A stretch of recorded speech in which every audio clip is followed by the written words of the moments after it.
బులెటిన్లో మరో బ్రేకింగ్ చూస్తున్నాం. TSPSC leakage case secretary SIT విచారణ ముగిసింది.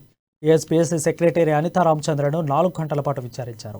ఈ క్రమంలో పరీక్ష నిర్వహణపై అనితను సిట్ అధికారులు విచారించారు. గ్రూప్ 1 రాసిన ప్రవీణ్ను విధుల నుంచి ఎందుకు తప్పించలేదని దానిపై అనితను ప్రశ్నించారు. ప్రశ్నపత్రాల లీకేజీ కేసులో ప్రధాన నిందితుడిగా ఉన్న ప్రవీణ్ అనితా రామచంద్రన్ వద్ద పిఏగా పనిచేశాడు. ప్రవీణ్ గ్రూప్ 1 ప్రిలిమ్స్ పరీక్షను రాశాడు. గ్రూప్ 1 ప్రిలిమ్స్ పరీక్ష పత్రాన్ని లీక్ చేసి అందులో 103 మార్కులు సంపాదించాడు.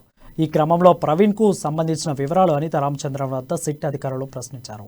టీఎస్పీఎస్సీ ప్రశ్నపత్రాల తయారీ, భద్రత, ఉద్యోగ నియామకాల పరీక్షలకు సంబంధించిన వివరాలను అనితా రామచంద్రన్ వద్ద అడిగి తెలుసుకున్నారు. అనితా రామచంద్రన్ వాక్మూలాన్ని సిట్ అధికారులు నమోదు చేసుకున్నారు.